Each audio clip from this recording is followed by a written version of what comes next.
presents itself, the light is overcompensating. Welcome back, welcome back. Fair use.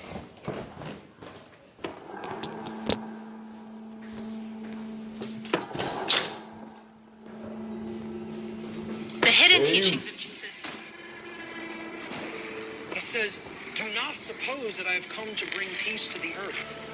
I did not come to bring peace, but a sword.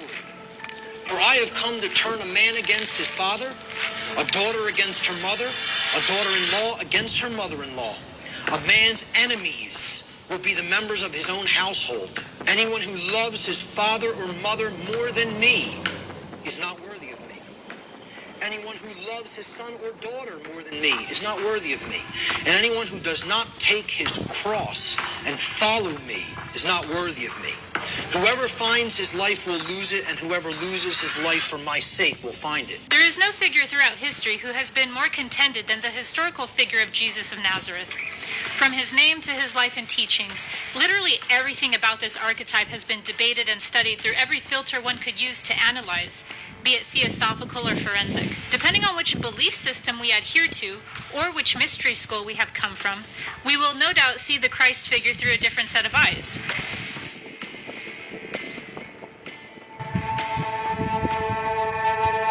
Keep in mind that whatever we have been left with in Scripture has been utterly distorted beyond recognition, to put it mildly. First thing to understand is what the Christ is. Christ is a state of consciousness. It's the state referred to in the spiritual community today as oneness or unity consciousness. So you have Christ consciousness, unity consciousness, and oneness. And they're all referring to the same thing. They're all different names for the same state of consciousness. Oneness is a state of consciousness that will mean very little or will not be well understood until it is directly experienced. It can be described and explained, but if it's not directly experienced for the self, it will get lost in translation. And a lot of things are getting lost in translation. So Jesus was a representative of Christ consciousness. The core of Jesus' message was trying to teach people how to become a whole being by merging their masculine and feminine hemispheres into one, and by doing so, becoming spiritually sovereign. Because, metaphysically, what's actually taking place in the state of the world is that the masculine and feminine energies are in opposition, and this conflict is manifested externally as the dissonance around us that we're seeing. The masculine and feminine energies are not in harmony. Instead, they are imbalanced and clashing, where one energy is dominating the other and one is being suppressed by the other, so there's discord between them. This friction is a reflection from a higher dimensional ongoing saga. But how that friction is expressed here is by one aspect of the self overpowering or being overpowered by the other. So we are comprised of different aspects that make up what we call I. And when those different aspects are in opposition, that creates strife, which will look like logic overpowering or being overpowered by intuition, the mental body being identified with and favored over the emotional body. This also creates a very strong victim-perpetrator theme we're playing out, where they even switch roles in this dynamic since it is an ongoing infliction. This is all about healing the trauma of the masculine and feminine schism that is sustaining separation consciousness. This collective trauma to the psyche is actually how the ego, in the form that we know it in, was birthed. The reason it's so important for the masculine and feminine energies within the individual to be integrated is because that's how true conscious is born. And until true... So, I hope you're understanding that I may sound very crazy. I may act crazy. I may call these things what I call them. One, I ain't lying. Two, I know what the fuck I'm talking about. Three, if you ain't do it, you don't know. And if you don't know, you ain't do it. Now, I kind of keep saying over and over Jack Ripper and J Pressure. Those are my 2 rap names. Jack Ripper's my first name. J Pressure's my second name, right? One's all of my earlier days and recklessness and all of my knowledge of that. And then one's my later days of knowledge and shit and all that.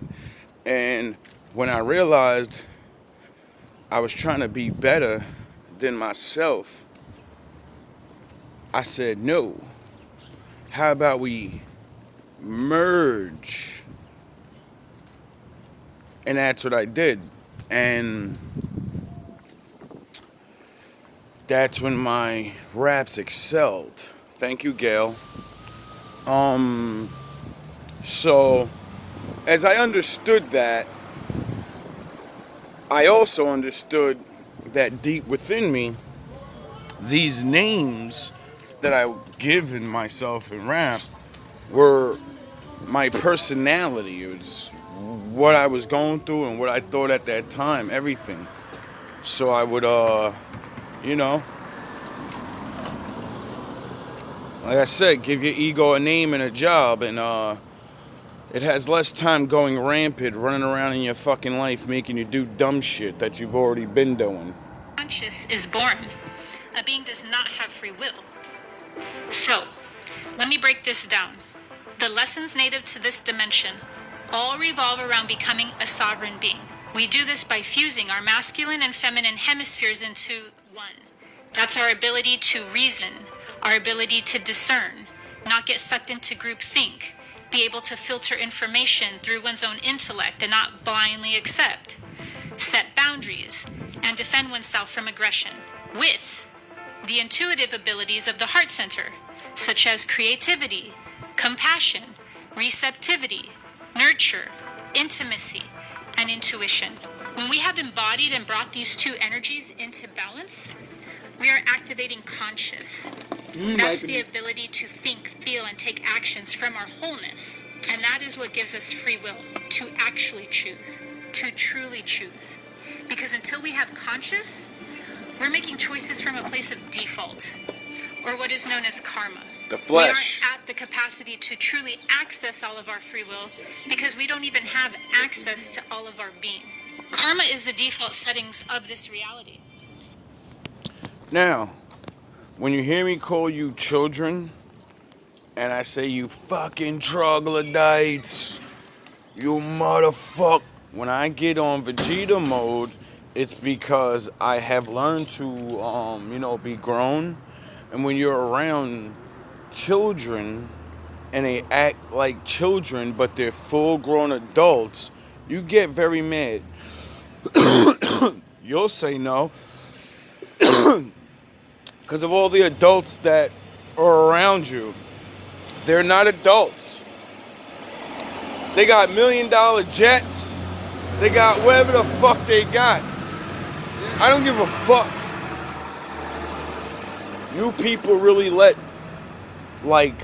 these stupid ideas of having things make you somebody and all of this. You have no spirit. You have no... You kids can't even fucking stop doing something that you know is hurting your own life. And I'm supposed to be like this. It's known in esoteric teachings as the mechanical state of being. Yes. It's reactive, it's You're automated. a robot. It's where we are not operating from a place of choice. All of our actions, aka karma, come from a place of reaction. You can imagine karma as a vending machine. If a certain button is pushed, then you can ensure a specific reaction or a specific outcome. Every time. There is no free will in this equation. You push that button, you get that outcome. But once we start developing conscious... To the females in my life, or, ever dealt with, if you're watching, if you ever wondered, how's he always know what I'm gonna do? He always talks and then he lets me talk and he'll tell me what I'm gonna do before I do it. And then I don't wanna do it, but I do it anyway, because he said I was gonna do it, so It's because you're a robot. If I press the right button, you'll do the same fucking action. It doesn't matter what we argue about. It doesn't matter what. If I poke you a certain way, you're always going to do some shit a certain way. And that's why I try to come at you different ways. And when you keep doing the same dumb shit, I go, okay, brain broken. We have access to a higher level of being, and that is when we enter Dharma and exit karma. Yes. The concept of free will is intimately linked with Dharma. The crux of Jesus. I saw war. I saw bombing. I saw shooting. Jesus' teachings were about how to become an undivided consciousness, and they were transmitted from the level of consciousness known as oneness. Essentially, Jesus was trying to teach people the art of ascension from base consciousness into unity consciousness. He would be serenely horrified to know that we have reduced ourselves to a childlike mentality where we view him as a savior. Because another thing Jesus was teaching about was the false light. Really? And to demystify what the false light is, seers and intuitives down through the ages have all Okay, so over and over, I say that's not his real name, and that the Father is the one, right? And then this lady tells you, because she uses science and all these other things, and she even says when she reads it and understands the book, the Bible, even she agrees with, like, Jesus will look at everybody and be like, you're all children, yous are fucking worshiping me, and I told you not to worship me. What are you, a retard? You can't read? This is why I get angry, because he would be angry. And if he's angry, then what is his father? Like, come on. describe this concept in different ways. But the false light is a field that sustains itself off of the play of duality.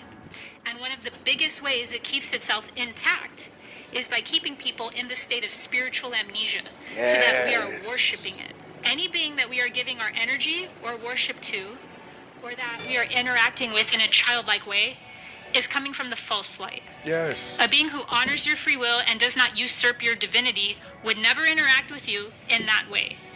Instead, there would be a gratitude inevitably at play. But Now, how do I say you gotta worship the Father? Do I say you gotta play around and all of this? No, you have to go at it like a full-grown adult. You have to fight against your flesh, because you're not gonna want to read, you're not gonna want to study, you're not gonna want to be told everything you ever heard is a goddamn lie. And the ones that are older than you are dumb. They're smart, they're respectful, they're loving, they're good people, but they never looked at this shit because most people aren't taught to look at this shit. Yous are too good in life. You have everything, so you get to fucking not pay attention. And then the people that don't have all these things, they're so depressed and so hurt, and they're used to running around and they get built up doing drugs when they're young and all this, or drinking, that they don't look at shit neither. See, me, I was made special or something because broke, having money, on, not on, I always wanted to learn shit. I didn't care what it was. I needed to know something, and I didn't get it. And I kept going and kept going and kept going. And finally, I started to see things in life that made sense. And I said, wait up there, I'm not going back. I don't care what nobody says. This shit is written. And it's not just in a book, it's in all these books. All this shit is getting said. And when you start learning psychology, and you're like, wait up, all these things that say people are like fucked up in their heads and shit, or display amnesia, or I talk to people and they all display this shit. I'm not a professional, and I don't need to be. All I need to do is see the definitions, talk to you, and see that you doing this shit, and I'm like, yeah, their brain fucked up too. Just like mine was. And then, I learned and corrected my fucking brain. gratitude and worship are very different energies. The reason it's even called the false light in the first place is because it's a fractured or unintegrated source of light. Yes. When it presents itself, the light is overcompensating. It's a bright white that's almost blinding to the eyes, and it's used that way to create this overcompensation for its intention. This is identical to a wolf in sheep's clothing type vibes. Oh, really? Where it's presenting itself as overly innocent and benevolent because it's not. So it's attempting to imitate the qualities of... Now, when I'm going super Vegeta mode, super Saiyan level God mode, egotistical level, is that me being nice to you? No, that's me cramming the fucking truth down your throat because I'm tired of walking around dealing with people. I'm tired of you not answering and talking to each other. I'm tired of motherfuckers not commenting. I'm tired of people not liking the videos, but you watch every day. How dare you watch somebody every day and not like their videos? That's disrespectful as fuck to me, and it's disrespectful as fuck to you. And you know what I said about what you do to the little ones, right? You do it to Most High. So you disrespect the Most High every single day of your life in all these ways, and it's ridiculous. And that's why when you go to Pastor Pork Chop, how they talk to you. Sweet, buttery nothings. the organic light. Not all beings from the false light even know they are in a state of duality. Some truly believe they are in the peak experience. Oh, really? But the primary dynamic that takes place in this realm is worship, which is fed up a chain of command. Being a part of that chain, we are placing our power outside of ourselves and giving away our spiritual sovereignty by regarding other beings, whatever they may be, as being above us. Yeah. This is not how you want to approach these concepts, the Most High is in but it is in how we were trained to do above so. me. Higher dimensional beings can aid Dummies. us. They do aid us, and they even are us. But when this turns into a power grab where we are being siphoned from any source, this is coming from the false light. So, you can imagine the irony in a representative of a higher consciousness coming to teach about oneness, only to have their teachings distorted into the very opposite of what was trying to be conveyed. Another big theme in the false light, which will be very familiar to you, is the whole mystery theater production of, if you have merged with God, you have fallen into the devil's trap. You may be familiar with this game. It's quite popular spiritually. It's become a dilemma, actually, where you raise your level of being into union with God consciousness and then get scared out of it, either by others who hold a lot of fear and warn that you have fallen into the devil's trap, or from your own deeply instilled fear that you have been led astray.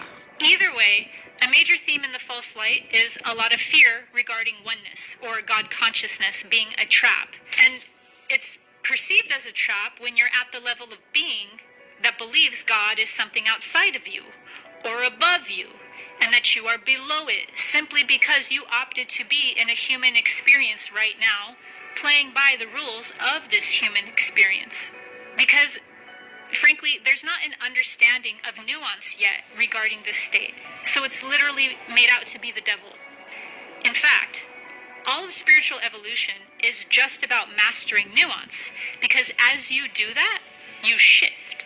All of the major dilemmas being played out right now during a spiritual awakening are teaching nuance.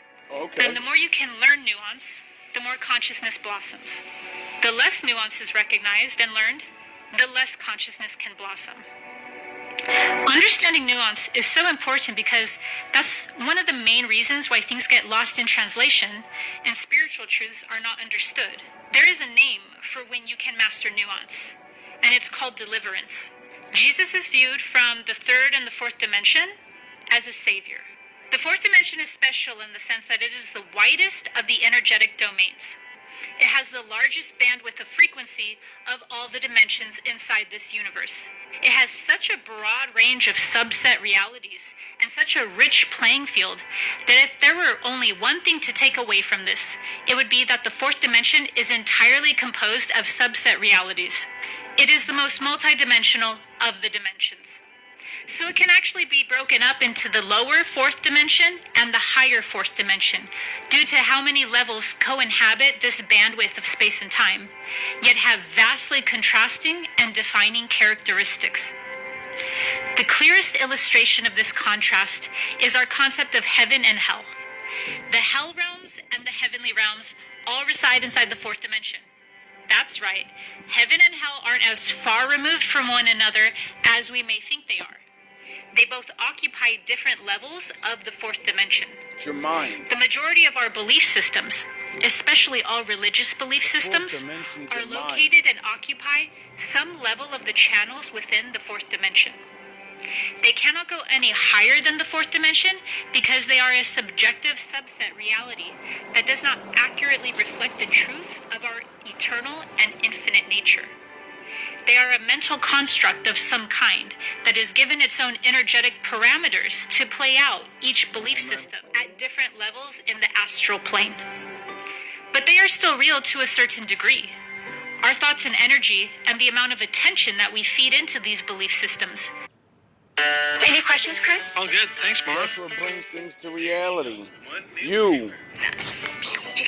Make them real enough in their own domain, even if they are not the absolute truth. So although all dimensions are expressing a version of existence and have a perspective that holds a specific That's how gravity, I the went broad from range of that experiences that the fourth dimension offers is less to concise. this. The lower astral planes within the fourth dimension all contain ghosts and discarnate spirits. Some of the levels within the fourth dimension also contain malevolent and hostile hyperdimensional entities. So when we talk about negative hyperdimensional entities, they reside somewhere within the construct of the fourth dimension. There are many esoteric names for the fourth dimension that try to capture the dynamic play of essence that takes place at this level of being. The realm of the gods and the archetypal realm are both names that best describe the power within this realm. The godheads of every religion reside inside the fourth dimension, as well as the ascended masters and all of our favorite deities. Physics refer to the fourth dimension as the space-time dimension, commonly depicted as the tesseract. But what is less known is that space and time form a fabric. We can regard this fabric as connective tissue, or better yet, a matrix. And this matrix holds the majority of our coding in the third dimension.